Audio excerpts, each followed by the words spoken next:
Good morning everyone. Shri Nandishwar विद्यालय द्वारा संचालित ऑनलाइन शिक्षण में आपका स्वागत है। अपन देख रहे हैं अपना 20वां अध्याय जो कि है फॉरेन ट्रेड, यानी कि जिसको अपन कहते हैं विदेशी व्यापार।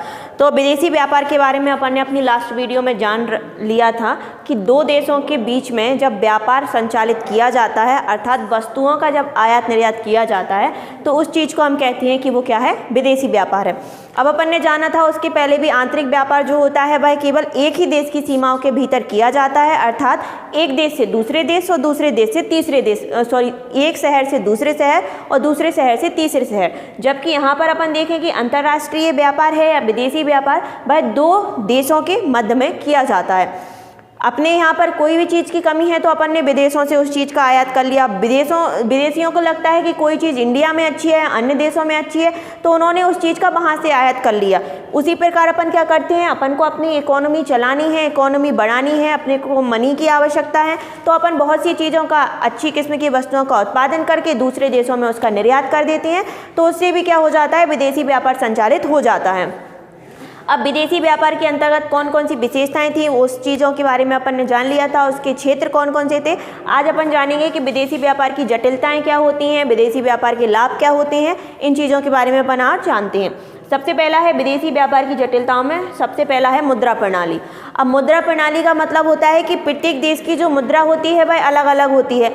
भारत देश की मुद्रा अलग है, अमेरिका की अलग है, रूस की अलग है, चीन की अलग, जापान, मतलब प्रत्येक देश की मुद्रा जो होती है वह अलग अलग होती है। अब अगर अपन अन्य देशों के साथ विदेशी व्यापार करना चाहें, कांटेक्ट करना चाहें, तो सबसे पहले अपन को उस देश की मुद्रा की आवश्यकता होगी, क्योंकि जो प्रत्येक देश है अगर उससे अपन किसी भी चीज़ का आयात करते हैं तो उसको उसी देश की मुद्रा में अपन को भुगतान करना होता है। तो ऐसे ही विदेशी होंगे, अन्य देशों से अपन जब वस्तुओं का आयात करते हैं तो अपन को भी क्या करना पड़ता है, उसी देश की मुद्रा चाहिए रहती है। तो सबसे पहले इसमें जटिलता है कि मुद्रा प्रणाली में विभिन्नता होना, अर्थात प्रत्येक देश की जो मुद्रा है वह अलग अलग होती है और अलग अलग मुद्रा में व्यापार संचालित करना जटिल माना जाता है। दूसरी चीज होती है नियम एवं कानून। अब इसका मतलब ये होता है कि प्रत्येक देश के जो नियम कानून, रीति रिवाज, कायदे, सारी चीज़ें अलग अलग होती हैं। जो चीज़ मान लीजिए इंडिया में रीति रिवाज अलग होते हैं, अमेरिका में अलग हैं, दूसरे देशों में अलग हैं।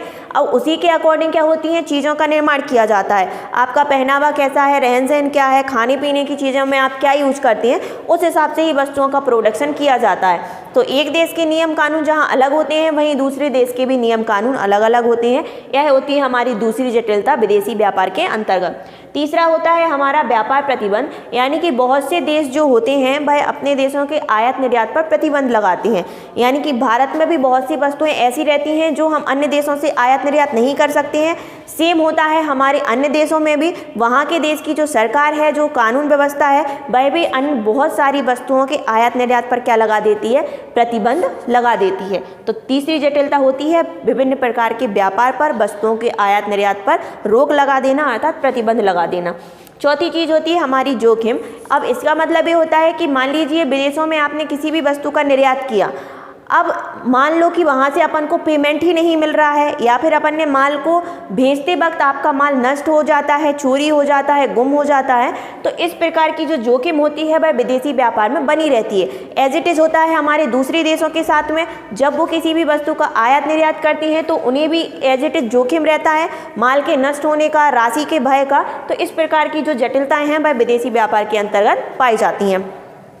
अब यहाँ पर अपन देखते हैं कि विदेशी व्यापार, अर्थात जब अपन विदेशों से व्यापार करते हैं तो उसके कौन कौन से लाभ होते हैं।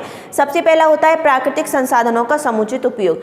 अब इसका मतलब ये होता है कि प्रत्येक देश के जो प्राकृतिक संसाधन होते हैं पर्याप्त मात्रा में वहाँ पर पाए जाते हैं। तो अगर अपन देखें कि भारत देश क्या सोचेगा कि मैं अपने प्राकृतिक संसाधनों का इतने अच्छे तरीके से उपयोग करूं कि विदेशी व्यापार को ज़्यादा से ज़्यादा बढ़ा सकूं, क्योंकि जब विदेशी व्यापार बढ़ता है तो देश की अर्थव्यवस्था भी सुधार होती है, हमें विदेशी मुद्रा की भी प्राप्ति होती है, जिसका उपयोग अपन अन्य कामों में कर सकते हैं। तो प्राकृतिक संसाधनों का समुचित उपयोग विदेशी व्यापार के कारण हो जाता है। दूसरी चीज़ होती है तीव्र आर्थिक विकास। जब अपन क्या करते हैं, विदेशों से वस्तुओं का आयात निर्यात करते हैं, यानी कि मान लीजिए अपन को कोई कच्चे माल की कमी है तो अपन ने विदेशों से ले लिया, विदेशी लोगों को कोई भी चीज़ की कमी रहती है तो उन्होंने भारत देश से ले लिया। तो इससे क्या हो जाता है, देश का आर्थिक विकास हो जाता है। दूसरी चीज़ होती है जब हम विदेशों से वस्तु मतलब विदेशी व्यापार को ज़्यादा से ज़्यादा बढ़ावा देते हैं तो उससे हमारी जो अर्थव्यवस्था है वह भी विकसित हो जाती है। तीसरी चीज़ होती है रोजगार में वृद्धि। क्या होता है, जब विदेशी व्यापार के अंतर्गत हमें वस्तुओं का निर्यात करना रहता है, यानी कि वस्तुएं बेचनी रहती हैं दूसरे देशों में, तो अपन को कच्चा माल कहीं से क्रय करके लाना है, वस्तुओं का प्रोडक्शन करना है, लाना ले जाना है। तो इन सारी चीज़ों में भी क्या होता है, बहुत सारे लोगों को रोजगार मिलता है। तो ऐसे लोग जो पहले बेरोजगार थे उन लोगों को क्या मिलता है, रोजगार की प्राप्ति हो जाती है। लास्ट होता है जीवन स्तर में सुधार। अब क्या होता है, बहुत से लोग जो होते हैं वह अपने ही देश की वस्तुओं का उपयोग कर रहे हैं। अब उनको चाहिए कि हम बहुत अच्छी वस्तुओं का उपयोग करें, तो भाई विदेशी जब व्यापार होता है तो विदेशों से बहुत अच्छी क्वालिटी की और विभिन्न प्रकार की वस्तुएं हमारे भारत देश में आती हैं। तो उससे क्या हो जाता है, लोगों जब अच्छी अच्छी वस्तुओं का उपयोग करते हैं तो उनके जीवन स्तर में क्या हो जाता है, सुधार हो जाता है। तो इस प्रकार अपन ने अभी देखा विदेशी व्यापार की कौन कौन सी जटिलताएं हैं और विदेशी व्यापार करने से कौन कौन से लाभ है। चलो अब अपन देखते हैं कि विदेशी व्यापार की कौन कौन सी हानियां होती हैं। यानी कि अगर अपन विदेशी व्यापार करते हैं, अन्य देशों से वस्तुओं का आयात निर्यात करते हैं, तो बहुत सी हानियां होती हैं जो एक देश को होती हैं। सबसे पहला होता है राशि पतन का भय। इसका मतलब ये होता है कि अगर कोई व्यक्ति विदेशी व्यापार करता है, वहाँ से वस्तुओं का आयात निर्यात करते हैं, तो हो सकता है कि हमारी राशि वहाँ डूब जाए, हम जो माल भेज रहे हैं वो पूर्णतः नष्ट हो जाए, तो उससे राशि के डूबने का भय विदेशी व्यापार के अंतर्गत बना रहता है। दूसरी चीज़ होती है खनिज पदार्थों की समाप्ति। अब क्या होता है, हर देश कंपटीशन में रहता है कि मेरे देश की वस्तुएं ज़्यादा से ज़्यादा श्रेष्ठ हों, हम ज़्यादा से ज़्यादा लाभ प्राप्त करें। तो जो देश के खनिज पदार्थ होते हैं वो लिमिटेड रहते हैं और उनका उपयोग जैसे जैसे ज़्यादा से ज़्यादा लोग करते जाते हैं, तो देश के जो खनिज पदार्थ हैं वो धीरे धीरे क्या हो जाते हैं, खत्म हो जाते हैं और आगे आने वाली जो पीढ़ी है वह उन चीज़ों का उपयोग नहीं कर पाती है। तीसरा होता है हानिकारक वस्तुओं के उपयोग पर प्रोत्साहन। कभी कभी जो विदेशी देश रहते हैं वह क्या करते हैं, ऐसी वस्तुओं का उत्पादन करते हैं, ऐसी वस्तुओं का प्रचार प्रसार करते हैं जो हानिकारक होती हैं, व्यक्ति के स्वास्थ्य को शारीरिक रूप से और मानसिक रूप से क्षतिग्रस्त करती हैं।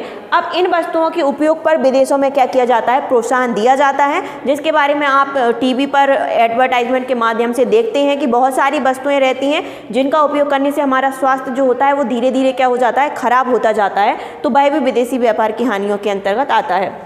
लास्ट देखते हैं अपन विदेशों पर निर्भरता। इसका मतलब ये होता है कि मान लीजिए भारत देश है जो अमेरिका से किसी भी प्रकार का कोई व्यापार करता है।